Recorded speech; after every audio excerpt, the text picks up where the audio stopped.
कल आपने श्रवण किया माता सती का चरित्र, मतलब सती माता मतलब पार्वती का विवाह आपने श्रवण किया। आज उसी की विस्तार से कथा होगी, क्योंकि कल मैं शॉर्टकट में विवाह करवा दिया था। ठीक है, भगवान शिव बारात लेकर पहुंचे मैया पार्वती के घर, यानी कि ससुरारी में विवाह करने के लिए। माता जी नाराज हो गई हैं। रास्ते में जो भी देखता है इनकी बारात को सब भाग गया छोड़कर, भूत प्रेतों को देखकर। गोस्वामी जी कहते हैं कि भगवान शिव जैसे बारात लेकर चले तो एक ग्रुप में भगवान शिव की बारात रही, 3 ग्रुप में बटे। ब्रह्मा जी ग्रुप अलग रहा, नारायण का ग्रुप अलग रहा और शिव जी ग्रुप अलग रहा। भगवान नारायण ने कहा है शिव जी, अगर हम आपके साथ में चलेंगे तो लोग हमारी हंसी उड़ा देंगे, इसलिए अपने गणों को लेकर तुम भूत प्रेतों को लेकर अलग ही चलो, हम इनके साथ नहीं जाएंगे। तो भगवान शिव ने अलग कर लिया। सब जहाँ तहाँ जो बराती देखने वाले लोग आए हुए थे मैना के यानी गिरिराज जी के यहाँ, वहाँ पर सब ने देखा। जब ब्रह्मा जी के बारात को देखा, यानी ब्रह्मा जी के सेवन को देखा, साथ में उनके सेनापतियों को, सब खुशी हुए। और भगवान नारायण के संग में उनके गणों को देखा तो बड़े प्रसन्न हो गए। लेकिन जब शिव जी के गणों को देखा, सब जो बच्चे थे छोटे छोटे सब देखकर भाग गए। वहाँ से जाकर घर में बताया कि देखो देखो आज ऐसी बारात आई है मैना के यहाँ, ऐसी बारात संसार में कभी नहीं आई, न कभी आएगी ही। बोला दूल्हा राय तो ऐसे हैं मानो कोई बाबला ही हो, पागल हो। अंग में भभूति चाहिए था, कहीं और चला जाता, ब्यूटी पार्लर में सुंदर बन किया जाता है, फेस वॉश लगा लेता, ये तो भस्मी लगा के आया है, चिता की भस्मी। कैसा दूल्हा है ये, बड़ा विचित्र बारात है। सब देखकर आश्चर्यचकित रह गए। माता पार्वती की मैया मैना कहती हैं कि मैं अपनी पुत्री का विवाह इसके साथ नहीं करूंगी, अपनी पुत्री को लेकर किसी पहाड़ से कूद जाऊंगी, किसी अग्नि में जल जाऊंगी और या तो समंदर में जाकर मर जाऊंगी, पर इससे मैं जो है तो इससे विवाह नहीं करूंगी। और नारद जी को बहुत बुरा भला कह रही हैं माता जी। नारद जी कहती हैं नारद जी क्या जाने पुत्र की ममता क्या होती है, पुत्री की ममता क्या होती है, इनको तो संतान ही नहीं। नारद जी उदासीन नहीं है, ना प्रेम जानते, ना स्नेह जानते, ना व्यवहार जानते, ना इनका घर है, ना बाट है, ना कुछ है, ये क्या जानेंगे। हमारी छोटी सी पुत्री को, भोली वाली को इन्होंने बहका दिया, शिव की पूजा में लगा दिया और शिव की पूजा में इतनी रम गई है कि उन्हीं को पति रूप में जाने लगी। हमारी भोली वाली कन्या का इन्होंने हमारे कन्या घर बर्बाद कर दिया। ऐसा दूल्हा मेरी पुत्री के लिए, मेरी कहाँ कमल के समान पुत्री और ये कहाँ 60 साल का बुढ़ा, इसके साथ विवाह होगा। यानी 16 साल की कन्या और 60 साल के बुढ़ा के साथ विवाह करेंगे, ऐसा नहीं हो सकता। मैं तो मरूंगी और अपनी बच्ची को लेकर भी मर जाऊंगी। बड़ा बुरा भला कहा नारद जी को। नारद जी महाराज वहाँ पे नहीं है। कुछ देर बाद अपनी पुत्री को लेकर कहीं साइड में चली गई। मैया मैं अपनी बच्ची की विवाह इसके साथ नहीं करूँगी, इसके कानों में सोने कुंडल होना चाहिए, इसके कानों में सर्पों की माला है, सर्पों कुंडल पहना हुआ है, गले में इनके विष है और शेष बासुकी नाग हैं, माथे पर इनको मुकुट होना चाहिए, लेकिन इन्होंने जटाओं का ही मुकुट बना लिया है, सर्पों को लपेट लिया है। और जो पवेत तो लोग कच्चा सूत से पहनते हैं, भगवान भोलेनाथ ने तो एक जो पवेत भी सर्पों की पहने हुए हैं। इसलिए यह किसी योग्य भी हमारे पुत्री के लायक वर नहीं है, ये तो बावला है, कोई पागल को नारद जी पकड़ कर लेके आ चले आए हैं। इस प्रकार से बहुत नारद जी को उन्होंने बुरा भला कह दिया। तेहि अवसर नारद सहित अरु ऋषि सप्त समेत, समाचार सुनि तुम नगरी गमने तुरत निकेत। कहते हैं ऐसे समाचार को सुनकर कि मैया मैना अपनी पुत्री को लेकर के कहीं जाकर छुप गई। ये समाचार नारद जी ने सुना और सप्तर्षि सुने और सुना, उनके पति भी हैं माता पार्वती के पिताजी गिरिराज भी ने ये बात सुनी कि अब तो ये तो बाधा उत्पन्न करें विवाह में। तो क्या हुआ, नारद जी को साथ में लेकर गिरिराज जी और सप्तर्षि महोदय तो आ गए। कहाँ आए, पार्वती के पास, जहाँ पर उनकी मैया। विजय भैया मोबाइल बंद करिए, मोबाइल बंद कर दीजिए, 10 सेकंड दीजिए मोबाइल। पहुँच गए लेकर। अब वहाँ समझा रहे, नारद जी समझाने लगे, हे देवी सुनो, इस भगवान शिव जो हैं जन्मों जन्म पार्वती के पति होते रहे हैं। तब नारद सब ही समझावा, पूरब कथा प्रसंग सुनावा। मैं ना सत्य सुनहु मम बानी, जगदम्बा तब सुता भवानी। नारद जी कहते हैं माता सुनो, इस पार्वती की पूर्व कथा सुन लो। क्या थी ये कथा? प्रसंग पूर्व सुनावा, यानी पूर्व जो कथा थी उनकी पार्वती माता की, कैसे मृत्यु हुई, कैसे जन्म हुआ, सारी कथा उन्होंने सुना दिया। कहते हैं मैं ना सुनो, सत्य कहता हूँ, मेरी वाणी को सुनो। ये तुम्हारी पुत्री नहीं बल्कि ये जगदम्बा हैं, दुर्गा हैं, साक्षात लक्ष्मी हैं। ये अनादि शक्ति हैं और अनादि शक्ति अविनाशी शक्ति हैं, अविनाशी वर को ही प्राप्त होंगी। ये विवाह इनका इस जन्म का ही नहीं है, ये जन्मों जन्म का है। अज अनादि शक्ति अविनाशिनी, सदा शंभु अर्धांग निवासिनी। जग संभव पालन लय करनी, निज इच्छा लीला बपुधरनी। कहती हैं इन्हीं की शक्ति से जगत का सृजन होता है, जगत का संहार होता है और जगत का पालन भी होता है। ठीक है हे माता, ये भगवान शिव के हमेशा साथ में रहने वाली उनकी अर्धांगिनी है, आधा अंग है उनकी, उनसे तुम इनको अलग नहीं कर सकती।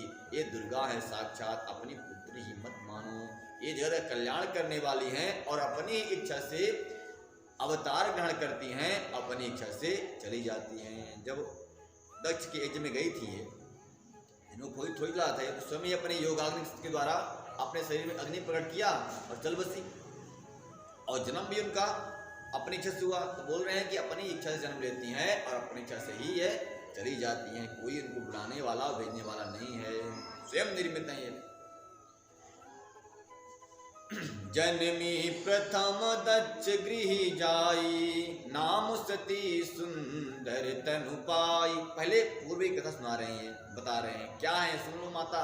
अब इतनी मोहित मत हो जाओ, इतनी दुखित मत रहो कि आपकी पुत्री का विवाह कौन करेगा, किससे होगा, क्यों हो रहा है शिव से।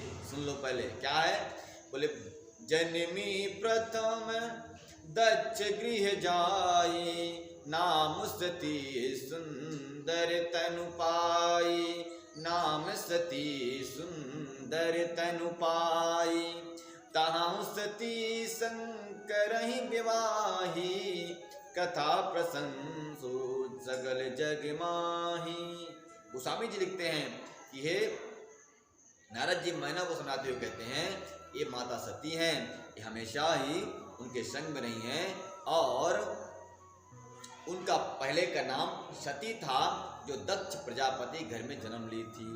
पहले जब जन्म लिया तो उनके पिता का नाम था दक्ष प्रजापति। इस बार जब जन्म ली हैं इनके पिता का नाम है गिरिराज। उस बार नाम था सती, इस बार नाम है पार्वती। कोई फर्क ज्यादा नहीं है, पर शिव जी को तब भी विवाह की थी शिव जी से, आज भी विवाह शिव जी से करने जा रही हैं। भयहु मोह शिव कहान चीकीना, भ्रम बस वे सुसिया कर लीना।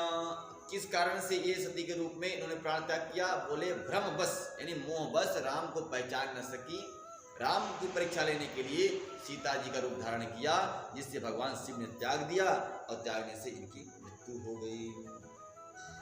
सिय बेसु सती जो कीने तेहि अपराध शंकर पर रही। हर बिरह जाय बिहोर पितु के जग जोगन पल जरी। अब जन्म तुम्हारे भवन निज पति लागी दारुण तप किया। अस जान संशय तजहु गिरिजा सर्वदा शंकर प्रिया। यानी गिरिजा जो है, गिरिजा मतलब गिरिराज की पुत्री का नाम है गिरिजा, यानी गिरिराज की पुत्री हुई, इसका नाम पड़ गया गिरिजा। तो गिरिजा क्या है? गिरिजा सर्वदा शंकर प्रिया, यानी शंकर की प्रिया है कौन? गिरिजा। प्रिया मतलब होता है पत्नी, प्रिया मतलब पत्नी, शंकर की प्रिया है ये कौन? गिरिजा। और ये नहीं सिया बेसती मतलब सीता जी का रूप धारण करने के कारण इनसे अपराध हो गया, शंकर जी ने त्याग किया, इनकी मृत्यु हो गई। फिर पिता के घर में जाकर के इन्होंने शरीर का त्याग किया। अब जन्मी तुम्हारे भवन, इसमें लिखा है अब जन्मी तुम्हारे भवन, निज पति लाग दारुण बप तप किया, यानी निज पति को प्राप्त करने के लिए इन्होंने तप किया। निज पति मतलब पूर्व जन्म का पति, यानी उसे कहते जन्म जन्म संबंध हो रहता है ना पति से अपने। हमारे सनातन धर्म की यह व्याख्या है, सनातन धर्म की परंपरा है कि पति एक जन्म का नहीं होता, हजारों जन्म का होता है। इसलिए माताओं को बहनों को चाहिए कि जिससे विवाह माता पिता कर दें उसी को ही पति माने, दूसरों को पति न मानने। आज तो भाई जमाना कुछ अलग चल रहा है, किसी को लोग पति मान लेते हैं, कॉलेज लाइफ में पति बन गए 2-4। ऐसा नहीं करना चाहिए। आजकल लोग भ्रष्ट हो गए लोग, वैलेंटाइन डे पे पति बन जाते हैं लोग, ऐसे किराए पे आ जाते हैं पति। ऐसा नहीं, 7 जन्म का जन्मों जन्म का संबंध होता है पति और पत्नी का। माता पार्वती जी इस बात की साक्षी हैं। रोज डे पे पति बन जाते हैं कुछ लोग, वैलेंटाइन डे पे पति बन जाते हैं, पत्नी बन जाते हैं, और न जाने किस किस डे पे बन जाते हैं। इस सनातन धर्म की परंपरा नहीं है, ये तो पश्चिमी सभ्यता के अनुसार लोग बन करके चरित्रहीन हो रहे हैं। तो माता सती कह रहे हैं कि यहाँ पर निज पति के व्रत के लिए इन्होंने तप किया और पति रूप में प्राप्त कर लिया। ऐसी बात को जान करके गिरिजा का जो है संशय समाप्त हो गया उनकी माता का, और खुश होके बोलने लगी। सुनि नारद के बचन तब सब कर मिटा विषाद, क्षण मोह व्याप्यहु सकल पुर घर घर या संवाद। इस प्रकार से नारद जी के वचन को सुन करके जितने भी स्त्री पुरुष वहां खड़े थे रो रहे थे, सबका संशय दूर हो गया। और संशय दूर होने के बाद सब बड़े प्रसन्न होकर के इस विवाह की तैयारी करने लगे, और घर घर सारी बातें घूम गई कि ये माता पार्वती जो हैं तो लक्ष्मी हैं, गौरी हैं, इनका जन्म हमेशा शिव के लिए ही हुआ करता है। तब मैं नाहिम बंतु आनंदे, पुनि पुनि पार्वती पति वंदे, नारी पुरुष शिशु जुवा सयाने, नगर लोग सब अति हर्षाने। अब पार्वती माता का शिव जी का विवाह होगा, इसलिए सब के सब लोग बड़े हर्षित हुए। सारे नगर के लोग हर्षित होकर के बड़े माता पार्वती के चरणों की वंदना करने लगे। हिमवंत भी अपने पार्वती की अपने पुत्री के चरणों की वंदना की। लगे हो न सूर्य मंगल गाना, सजे सबई हाटक घटनाना, भांति अनेक भाई जीवनारा, शूप शास्त्र जप कछु व्यवहारा। यानी कि नगर में मंगल गीत गाए जाने लगे। जैसे बारात जाती थी ना शिव जी की, लोग पुष्पों की वर्षा कर रहे इधर उधर चारों से, और गीत गा रहे हैं भगवान शिव की, मंगलम भगवान विष्णु मंगलम गरुड़ध्वजा, मंगलम पुंडरीकाक्षाय मंगलाय तनोहरि। इस प्रकार से गीत गाते हैं। माताएं बहनें सब उनके फूल छिक रही हैं, और उनका बहुत उनका आशीर्वाद ले रही हैं, उनका दर्शन कर रही हैं। लगे हो न पुर मंगल गाना, से सबई हाटक घटनाना। सब रास्ता सजाए गए हैं, बहुत फूल बिछाए गए हैं, इत्रों का छिड़काव किया गया है, और गली गली में दीपक जलाए गए हैं। भांति अनेक भाई जीवनारा, शूप सास जस कछु व्यवहारा। अनेक प्रकार से जो है तो रसोई बनाई गई है, पीने के लायक, मतलब कितने रस पीने के लायक, दूध खाने वाला जो है बनाया गया, चापने वाला, 4 प्रकार के भोजन होता है।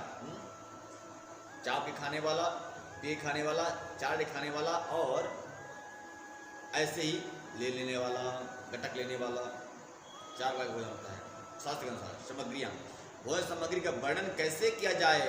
हिमांचल ने आदरपूर्वक सब बरातियों के, विष्णु ब्रह्मा सब और सब जाति के देवताओं को बुलाया है, यानी सभी लोगों को बुलाया है। सब के लिए अलग अलग जिसको जो लगता है उस सब भोजन में तैयारी कर दिए।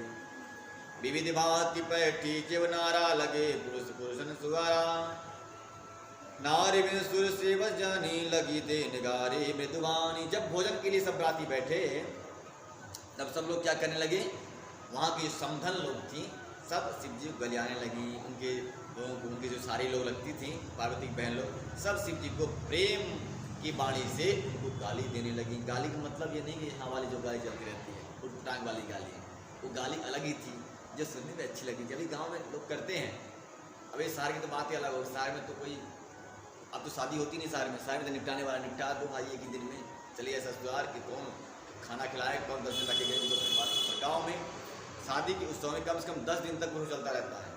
सब बहन बेटियाँ आती हैं, रहती हैं, उनका उत्सव मतलब 10 दिन से चालू हो जाता है, पहले से चलता रहता है। यहाँ तो एक दिन जैसे ताश के पत्ते खेले, पत्ता खत्म हुआ, काम खत्म, शादी ऐसे लोग कर लेते हैं।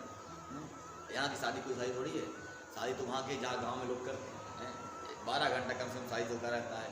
यहाँ तो मंगलाष्टक किए, काम खत्म, इतना हो गया। शादी वहाँ जहाँ सारे के सारे मेहमान हमारे घर में 2-4 दिन रुक जाएँ आकर, 4 दिन अवसर रहे, उनमें सुकून सा मिलता रहे, खुशियाँ मिलती रहे, सब हंसी बोली करते रहें और अपना समय व्यतीत करते रहें, टाइम पास वाले का नहीं होना चाहिए भाई। तो यहाँ पर भोजन करने बैठे कौन? भगवान शिव जी और उनके अपराधी सहित। तो उनकी सालियाँ गाली दे रही हैं, कैसे दाढ़ी बढ़ा के आए हो, कहे जटा रखा के आए हो, भगवान शिव से पूछती हैं और बड़ी प्यारी इनको गाली लगती है। तो इनके 2 रोटी ज़्यादा जा रही है अंदर गाली सुन के। वैसे तो लगता है कि नमक मिर्च ज़्यादा हो गई होगी। अब नमक मिर्ची को बराबर करने के लिए गाली मिल रही है इनको, तो समझ में नहीं आ रहा। कोई प्रेम से गाली भी दे तो अच्छा लगता है ना, शिव जी को अच्छा लग रहा है। गारी मधुर सुर देहि सुंदर बिंग बचन सुहावहि। कहते हैं कि सुंदरियाँ जो पार्वती की सहेलियाँ थी, तो वो भी पार्वती के समान ही सुंदर थी। ऐसे थोड़ी थी कि कोई कानी कोचरी बाज आए हैं, ऐसा नहीं थी, सुंदर ही गारी थी। सुंदर वो कन्याएं थी जो भगवान शिव को व्यंग में वचन सुना रही थी। भोजन करहि सुर अति विलंब विनोद सुनि सच पावहि। यानी भोजन करते हुए देवता बड़ा विलंब करते थे उस समय गाली को सुन करके। जे बद जो बाड़े आनंद सो सुख कोटि न परे कहो। गोस्वामी जी कहते हैं कि जो भोजन करते हुए जो सुख मिल रहा था उनको, और गाली सुन के भोजन करते हुए जो सुख मिल रहा था, बोलते हैं उस सुख का वर्णन करने योग्य ही नहीं है। इतना आनंद आ रहा था उनको भगवान को, वाह वाह, पहली बार गाली सुनाऊं, क्योंकि भगवान श्रीगण वेद मंत्र सुनते आए हैं, गाली सुनने मिली नहीं कभी, तो बड़ा अच्छा लग रहा था। और जब नगर में जा रहे थे, स्त्री पुरुष देख रहे थे ना, तो बड़ा खुश हो रहे थे रुद्रगण कि ऐसा दृश्य मैं कभी देखा ही नहीं। बहुरे मुनहि सिंहवंत कहो लगन सुनाई आय, समय बिलो की विवाह कर पठाए देव बुलाए। कहते हैं बहुत से मुनि आकर के पार्वती जी की वजह से लगन की पत्रिका ठहरा दी, निश्चित कर दी। अब समय आकर के विवाह के लिए सबको बुला लिया गया, पार्वती माता, पार्वती इत्यादि को। बोल सकल सुर सादर लीने सवय तो जद आसन दीने, वेदी वेदी विधान सवारी शुभग सुमंगल गावहि नारी। कहते हैं समस्त देवताओं को बुला लिया गया, सबके लिए यथायोग्य आसन दिया गया और यथा समय जानकर शुभ मुहूर्त को देख करके वेदी का निर्माण किया गया, जिस वेदी में हम लोग पूजा करते हैं। इस वेदी में पति और पत्नी पहली मुलाकात करते हैं। उससे पहले पार्वती मिली नहीं कभी उनसे, शिव जी से मिल लूँ कहीं जाकर चौपाटी में किसी गार्डन में जाकर बातचीत कर लूँ, हमारे लायक हो तो नहीं, ऐसा नहीं। ये भारत की नारियाँ हैं, ये ऐसा कभी कर्म कर ही नहीं सकती जो उनके मान और सम्मान में कलंक लगाने वाला हो। कल भी बताया था आपसे कि पार्वती माता जो है समस्त स्त्रियों की आदर्श हैं, गुरु हैं। सुभग सुमंगल गावहि नारी, सुंदर मंगल गीत करती हैं नारियां सब। और सिंहासन अति दिव्य सुहावा, जाय न वर्ण विरंची बनावा, बैठे शिव विप्रहि सिरनाई, हृदय सुमिर निज प्रभु रघुराई। कहते हैं देख दिव्य सिंहासन, जो सिंहासन दिया गया देवताओं को, उसी में से एक सिंहासन दिव्य था, जिसमें रत्न जड़े हुए थे, मोतियां लगी हुई थी और मणियां चमचमा रही थी। उसी में भगवान शिव जी जाकर बैठे। कैसे बैठे? पहले ब्राह्मणों को जाकर प्रणाम किया, इसके बाद सिंहासन में जाकर बैठ गए। और बैठे शिव विप्रहि सिरनाई, हृदय सुमिर निज प्रभु रघुराई। भगवान राम का ध्यान करते हैं, ये राम प्रभु जो आपने आदेश किया था कि पार्वती से विवाह कर लूँ, सो आज मैं करने जा रहा हूँ। आप कृपा करके आशीर्वाद देना, हमारा गृहस्थ जीवन अच्छे से व्यतीत हो। कहीं आज शादी करके जाऊँ, कल कहीं तलाक न होने लग जाए, हैं? प्रार्थना करें भगवान से, भगवान कृपा कर देना, नहीं तो भाग के आऊँगी, आना पड़ेगा पार्वती को अपने मैया के घर में छाती छोड़ना पड़ेगा माता जी। अब माता बहू को झेलेगी, बेटी को झेले, बेचारी अकेली परेशान। तो प्रार्थना करें किससे? रघुनाथ से, हैं? अपने भगवान से प्रार्थना करना चाहिए। शादी में, विवाह में, मांगलिक कार्यक्रम में अपने इष्ट देवता से प्रार्थना करना चाहिए कि हे इष्ट देवता, आप ऐसा आशीर्वाद दो कि ये हमारा जो कार्यक्रम है कलंकित ना हो। आजकल लोगों का कार्यक्रम भी कलंकित नहीं, जीवन ही कलंकित हो जाता है। क्यों? क्योंकि हृदय में भगवान के प्रति भक्ति नहीं, आस्था नहीं, विश्वास नहीं है। फिल्मी स्टाइल में चलने वाले लोग अपने जीवन को ही बर्बाद कर लेते हैं। इसलिए भगवान राम का ध्यान करने कौन? भगवान शिव हैं। देखिए पूड़ी खाने सब आ जाएंगे, अब शादी में, विवाह में, हैं पूड़ी खाने, रसगुल्ला खाने, और खा के इनकी सब्जी में तेल ही कम था, सब्जी में तेल ही कम, मिर्ची नहीं थी। ये कहने वाले बहुत लोग आएंगे, लेकिन आपके जीवन कुशल हो, मंगलमय हो, आपका दाम्पत्य जीवन कुशल मंगलमय हो, ये आशीर्वाद देने सर कोई नहीं आता। इसलिए आप स्वयं ऐसा कर्म करना पड़ेगा, आपको अपने परमात्मा से प्रार्थना करना पड़ेगा, अपने देवता से प्रार्थना करना पड़ेगा कि हे भगवान हमारा दाम्पत्य जीवन कुशलमय हो, मंगलमय हो और कल्याणमय हो। ठीक है। बहुरी मुनि सही उमा बुलाई, कर सिंगार सखी ले आई, कर सिंह। इनको सबको बाहर करो, बच्चों को बाहर कर दो, हटाओ यहाँ से, डिस्टर्ब कर दो। बहुरी सुनई सुमा बुलाई, कर सिंगार सखी ले आई, देखत रूप सकल सुर मोहे, वर्णय छवि अस जग कवि को है। कहते हैं कि माता पार्वती का श्रृंगार करके उनकी सखियों ने उनको मंडप पे लाए, देखते हुए समस्त देवता उनको मोहित हो गए।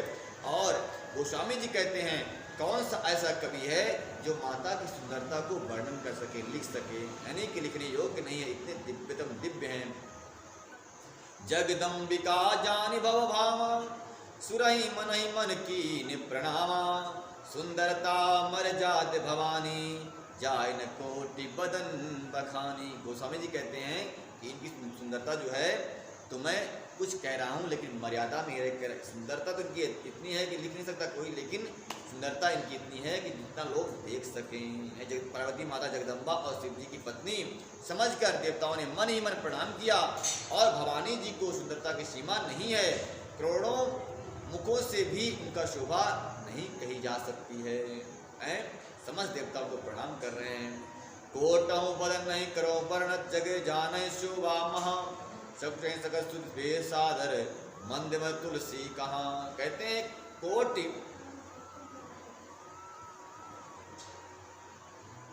कहते हैं इनकी शोभा का वर्णन बहुत कोई नहीं कर सकता। मैं तो मतिमंद हूँ, वेद पुराण भी इनका वर्णन नहीं कर सकते। छवि खानी मातु भवानी, गवनी मध्य मंडप शिवजा, अवलोकिक सकल न सकुच पति पद, कमल तनु करता। बार बार इनके चरणों को चरणों में जो महावर लगा हुआ है, उस महावर में को जो भौरा है तो गुलाब का पुष्प समझ करके पहुंच जाता है उसका पराग लेने के लिए। इनके महावर का रंग और इनके पैरों का रंग सेम है, मतलब इनका तलवे जो है माता के लाल लाल, वैसे ये लगाने की आवश्यकता ही नहीं। इसलिए भौरा इनको गुलाब का पुष्प समझ करके उसके पास चला जाता है दौड़ करके,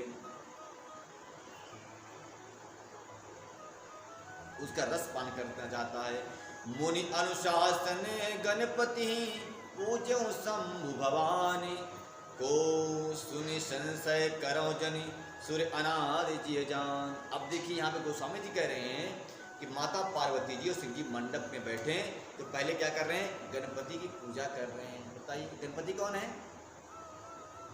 गणेश जी कौन है? भगवान शिव के पुत्र हैं, परंतु शादी से पहले ही ये गणपति की पूजा कर रहे हैं। ये क्या है? ये भी तो चक्कर में डालने वाली बात है। देखो अपने सनातन धर्म को समझना बहुत कठिन है। ये जो श्याम मानो जैसे खट्टर लोग हैं, खटिक लोग हैं, ये क्या समझेंगे इस बात को? ये तो टिप्पणी करेंगे, कमेंट ही करेंगे इसमें, सनातन धर्म में अंधविश्वास है। ये वो गणपति हैं जो अनादि गणपति कहा जाते हैं, जिनका जन्म मरण कभी होता ही नहीं। शिव पहले थे, शिव के बाद भी हैं। उसी गणपति की पूजा ये कर रहे हैं। फिर वही गणपति जब पार्वती आशीर्वाद मांगती हैं कि हमारे पुत्र रूप में आ पाओ, तो वही गणपति इनके पुत्र रूप में आ जाते हैं। कौन से? वो परात्पर परमात्मा। ऐसा है अपना सनातन धर्म। इसको समझना इतना सरल नहीं है कि हर कोई इस पे कमेंट करने लग जाए।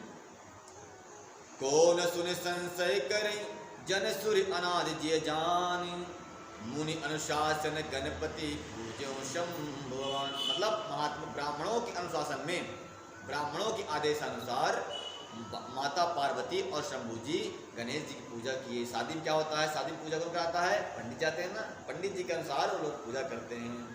और जो अपने चलाए बीच में महाराज ऐसा नहीं ऐसा होना चाहिए, तब तो मानो अपनी बेटी की नसीब को मटिया मेट कर रहा है वो। को सुनि संशय करो जनी सूर्य अनादि जी जानी। वो अनादि सूर्य हैं, अनादि परमात्मा हैं। मुनियों की आज्ञा शिव जी, पार्वती की आज्ञा गणेश जी पूजन किया और मन में देवताओं को अनादि समझकर कोई इस बात को सुनकर शंका न करे गणेश जी तो शिव पार्वती के संतान हैं, तभी विवाह से पूर्व ही वे कहाँ से आ गए, इसमें गोस्वामी जी वर्णन कर रहे हैं।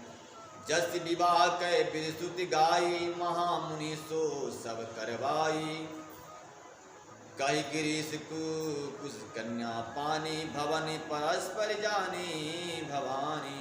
कहते हैं जिस प्रकार से वेदों ने शास्त्रों ने विवाह की विधि बताई है, ठीक उसी प्रकार से भगवान शिव और पार्वती का ब्राह्मणों ने विवाह करवा दिया। ये नहीं महाराज जी मुझे टाइम नहीं है, फ्लाइट छूट रही, जल्दी विवाह करा दो, मंत्र पढ़ दो, इनको जाने, ऐसा नहीं। माने उन्होंने वेदों और परंपरा के अनुसार विधान से माता पार्वती का विवाह कराया, तभी तो माता पार्वती उसी विवाह के प्रभाव से जन्म जन्म ही अपने पति का वर्णन करती हैं। और जो जल्दीबाजी विवाह में करते हैं वो सुन रहे कान खोल कर क्या कर रहे हैं अपने बच्चों के साथ। इसलिए बड़े विधान से विद्वान ब्राह्मण के द्वारा विवाह कराना चाहिए। इन्हें पूरा पंडित आ जाए, पढ़ दे, मंत्र पढ़ दे, इधर मोबाइल इधर चालू, ऐसा विद्वान ब्राह्मण से विवाह, क्योंकि यह सबसे बड़ा महत्वपूर्ण कार्य होता है जीवन का, ठीक है ना। विवाह यही डैमेज हो गया, यही डिस्टर्ब हो गया तो उनसे होने वाली संतान भी डिस्टर्ब होगी, और संतान का संतान फिर जो वंश परंपरा है वो नाश की ओर चली जाती है, नष्ट हो जाती है। फिर वहाँ पर कोई नहीं बचता पानी भी देने वाला। इसलिए विवाह संस्कार ही अच्छे से होना चाहिए, उत्तम होना चाहिए, विद्वान ब्राह्मण के द्वारा ही होना चाहिए। पानि ग्रहण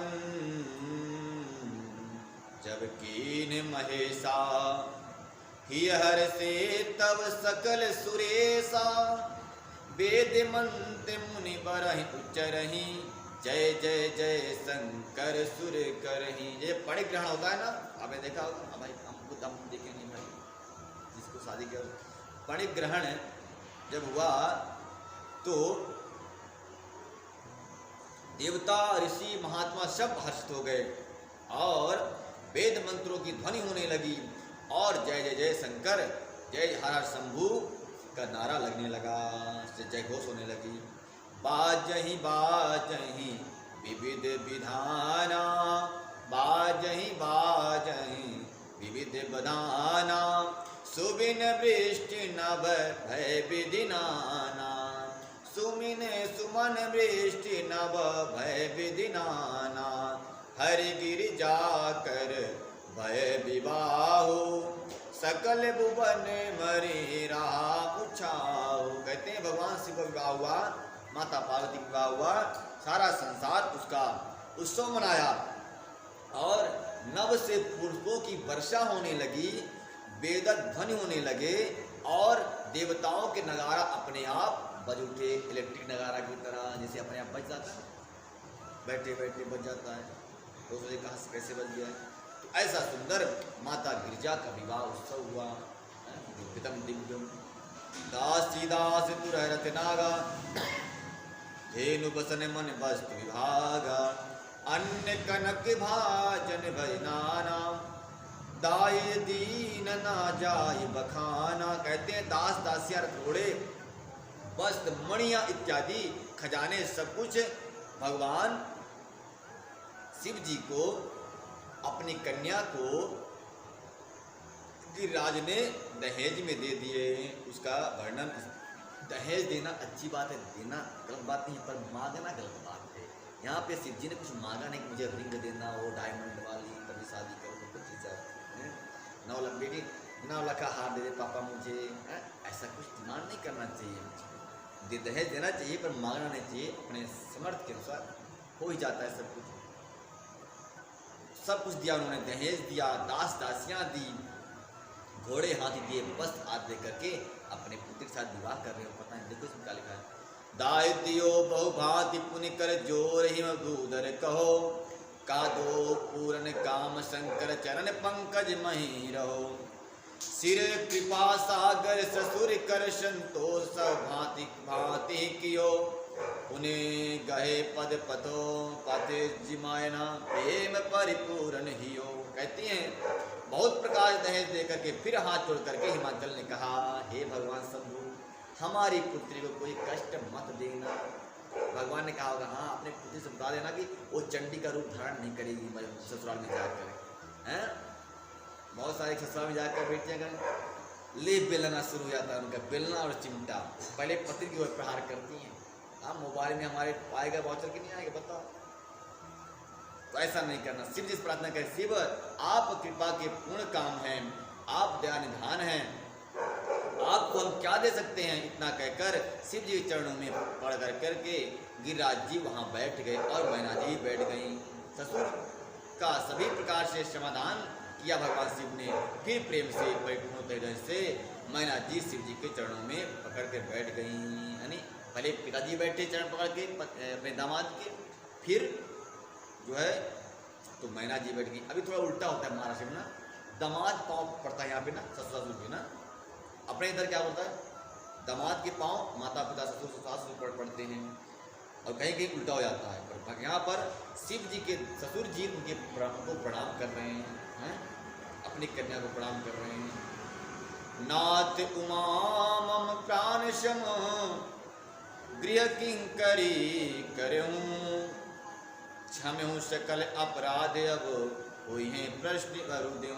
कहते हैं माता चरण पकड़ ली, अब कहती है मैया का जो हृदय होता है ना बेटी के प्रति बहुत उद्गार होता है, बहुत प्रेम से भरा होता है। पिता ने उतनी बात नहीं कही, मैया बहुत कह रही है, हे नाथ यह उमा मुझे प्राण के समान प्रिय है। यानी बेटी अपने माता को प्राणों के समान प्रिय होती है। आप उसी प्रकार जाकर सासू प्रिय हो जाए तो अच्छी बात है ना, सासू माँ को भी ऐसे प्रिय हो जाए तो काम ही बन जाए, तांडव हो ही ना ससुराल में। तो ये बेटी मुझे प्राणों के समान प्यारी है, अब मैं इसे आपके घर के लिए घर की टहलनी बनाए देती हूँ और इसके सब अपराध को आप क्षमा करते रहिएगा। अब प्रसन्न होकर के मुझे यह वर दीजिए। माता प्रार्थना कर रहे हैं कि हे शंभु आप मुझे आशीर्वाद दीजिए कि मेरी बेटी के अपराध को आप क्षमा कर देंगे और इसको सुखपूर्वक आप घर पे रखेंगे, क्योंकि ये हमारी प्राण ही है। यानी अपने प्राणों को दे रही। सच में जब कोई माता अपने बेटी को विदा करती है जरा सोचो क्या होता है। तो प्राणों के समान घर का सारा चीज वस्तु घर उसको अच्छा ही नहीं लगता उस समय जब बेटी विदा हो जाती है। तो उसी प्रकार से माता मैना कह रही है कि मैं अपने पति प्राण के समान प्यारी पुत्री को दे रही हूँ, हे प्रभु आप भी इसको अपने प्राणों के समान संयोग करके रखिएगा। बहुविधि शंभु सासु समझाई गवनी भवन चरण सिरुनाई। बार बार चरणों में प्रणाम करती हैं माता मैना और बार बार शंभू को समझाती हैं, हे प्रभु कुछ बातें रह जाती दौड़ जाती हैं, प्रभु ऐसी बात है हमारी बेटी ऐसी है, ऐसी रहने देना, एक काम उसको पसंद नहीं आता एक काम मत करा लेना। जननी उमा बोली सब लीनो तय उछंग सुंदर सिख दीनो। कहते हैं जननी ने उमा से बहुत सारी बातें कही और कहा, हे बेटी सुनो वहां जा करके उछंगल मत हो जाना, यानी कि अपनी मर्यादा में ही रहना। शिव जी को समझाने के बाद यानी अपने दिमाग को समझाने के बाद हर माता को अपनी बेटी को समझाना चाहिए, बेटी देख दिमाग समझा दी हूँ लेकिन तू भी अपनी मर्यादा में रहना, अपनी हेकड़ी छोड़ देना। यहाँ गांव वाली अपने मैके वाली जो 8 बजे तक पाँव फंसा के सोती है भैंस की तरह, वहाँ जाकर नहीं सोना, नहीं तुम्हारा तांडव होना ही है। बेटी को समझा देना पहले। यहाँ से 8 बजे तक, वहाँ बोली हम तो 8 बजे तक घर में सो रही थी, यहाँ गए सो, वहाँ बोली मैं 4 बजे उठूँ, यहाँ पे चाय बना के दे, सब मेहमान लोग बैठे हुए हैं, मैं तो ये नहीं करूँगी भाई। चल आजकल हो रहा है ऐसा ही, बेटी फोन में, बेटी मम्मी मुझे आज 8 रोटी बनाना पड़ गया, अरे मेरी बेटी को 8 रोटी। अब दामाद जी के पास फोन आया, हमारी बेटी को इतना कष्ट। दामाद जी कहते हैं बड़ा कष्ट है तो ले जाओ अपनी बेटी, और घर को तोड़ने में बड़ा हाथ है आजकल माताओं का, अपनी बेटी घर बर्बाद करे। मेरी बेटी फूल है, और जितनी फूल है ये तुम्हारी भूल है, हाँ फूल वूल नहीं है, वो तो पत्थर से कठोर है, हाँ तो ऐसा है। बोले मेरी बेटी फूल, और दूसरी की बहू आ जाए तो लगता है कि वो आपकी नौकरानी हो गई घर की, आप उसको भी तो बेटी मानो, फूल है वो भी, बहू भी तो फूल समान होती है, वो भी किसी की बेटी है। तो वो बेटी आ गई, ये बेटी छोड़ दो चली गई, वो दूसरी बेटी बन जाए, है ना। तो घर में बच्ची का जो है घर सुधर जाएगा। यहाँ से आप बच्ची को डांटोगे, बच्ची वहाँ कंट्रोल होगी, तो घर सुधरेगा बच्ची का, है। अगर बोलोगे मेरी बेटी फूल है, तो ये आपकी भूल है, मानो घर बर्बाद कर रहे हो बच्ची का आप। तो बहुत भी इससे समझाया माता ने शिव जी को, और अपनी बेटी से कहा बेटी वहाँ जाकर उछंकल मत होना, यानी ये पछता ना करना, वहाँ मर्यादा में रहना, सबका मान सम्मान रखना। कहूँ सदा शंकर पद पूजा, नारी धर्म पति देव न दूजा, बचन कहत भरे लोचन वारी, कहूँ लाई उरली ने कुमारी। ऐसे कहते हुए कहूँ सदा शंकर, मतलब हमेशा शंकर की पूजा करना। ऐसा कौन कह रहा है? मैया कह रही है अपने पति की पूजा चरणों की करते रहना, सुबह शाम, सुबह उठना जैसे पत्नी का धर्म है। जब सुबह उठे अपने बेड से पहले अपने पति को दंडवत करना चाहिए, प्रणाम करना चाहिए। हे पार्वती, तो सदा शिव जी के चरणों की पूजा करना नारियों का यही धर्म है, अपने चरणों, पति के चरणों की पूजा करना नारियों का धर्म है। और क्या है? उनके लिए पति ही देवता है और कोई देवता नहीं है। इस प्रकार बातें कहते कहते उनकी आंखों में आंसू भर आए और उन्होंने कन्या को छाती से चिपका लिया अपने। यही पति का धर्म है। बचन काते भरे लोचन वारी, कहूँ लाई उरलैन कुमारी। अपने छाती से चिपका करके अपनी पुत्री के हाथ, सर पे हाथ फेर रही हैं और समझा रही हैं बेटी देखो आज के बाद वही घर ही तुम्हारा घर है, वो पति ही तुम्हारे नारायण हैं, ईश्वर हैं, उन्हीं की चरण की सेवा करना आपका परम धर्म है। भाई कलयुग में क्या कहा जाए। कत विधि सृजे नरि जग माही, पराधीन सपनो सुख नाही। कत विधि सृजी नारी जग माही, पराधीन सपने हूँ सुख नाही। भय अति प्रेम विकल महतारी, धीरज कीन कुसमय विचारी। ऐसी बात कह करके माता का हृदय जो है द्रवित हो गया, यानी करुणा से युक्त हो गया और रोने लगी। फिर शभाला के यहाँ दामाद जी खड़े हैं, उनके समय रोना नहीं चाहिए, समधी जी भी खड़े हैं, बहुत सारे बराती खड़े हैं, तो उन्होंने खुद को सवाल धीरज कीने कुसमय विचारी। बोले ये बेटी की विदाई का समय है, ये रोने का समय नहीं है। और कहते हैं कत विधि नारी जगमाही, कहते हैं भगवान ने विधाता है जगत में स्त्री जाति को क्यों पैदा किया है? पराधीन सपने, मतलब पराधीन रहने के लिए ही पैदा कर जन्म दिया उनको। जो सोचे मैं स्वतंत्र रहूँगी गड़बड़ हो जाएगा, पराधीन। और जब कोई बेटी कन्या ससुराल जाए तो समझ ले कि हम अपने सारे सुख को त्याग करके जा रहे हैं, अब हमको सुख ऐसा मान के ससुराल जाना चाहिए। अगर वो सोचेगी कि मैं ससुराल जा रही हूँ, वहाँ हमको वो झूला मिलेगा पलना, और छोटे बच्चे की तरह मैं पलना में झूलती रहूँगी 24 घंटा, तो उसका फीलिंग गलत है। वो सोच ले कि मैं सब कुछ त्याग है, सुख सब समाज, माता को त्याग रही हूँ, पिता को भी त्याग रही हूँ, मैं भाई को त्याग रही हूँ, सखियों को त्याग रही हूँ, तो क्या सुख साथ में ले जा रही हो? नहीं, सुख को भी त्याग करके जा रहे हो। और सब कुछ त्याग करके आपको वहाँ रहना है, पराधीन होकर के। वहाँ ससुर की बात सुनना पड़ेगा, पति की बात सुनना पड़ेगा, सासू माँ की बात तो सुनना ही सुनना है, नहीं सुने तो गड़बड़ सुनना पड़ेगा। जो बच्ची ये मान लेती है कि मेरा सारा का सारा सुख मैं मैके में छोड़ के जा रही हूँ, वही बच्ची वहाँ खटाती है, टिकती है, नहीं तो वहाँ तो भागे भागे बहुत फिर रहे हैं लोग यहाँ पे। कोर्ट में जो जज परेशान बेचारा कि मैं यही केस लेकर तलाक वाला केस लेकर बैठूँ कि मैं दूसरा फैसला करूँ, मैं तो परेशान तलाक। कारण क्या है? बोले मैया की शिक्षा बच्ची का बर्बाद कर देती है घर। माता पिता की शिक्षा जो है बेटियों का घर बर्बाद कर रही है। ये मैं खुल के बोल रहा हूँ, किसी को बुरा लगे भाई 10 बार बोला जाए कोई बात नहीं है। आप कथा यहीं समाप्त करते हैं, कल और कथा चलेगी आगे और देखना कल कितनी माताओं ने घर बर्बाद किया बच्चों का, तो सुनाएंगे हम आपको। बोल वृंदावन भाई लाल की जय, जय श्री राधे।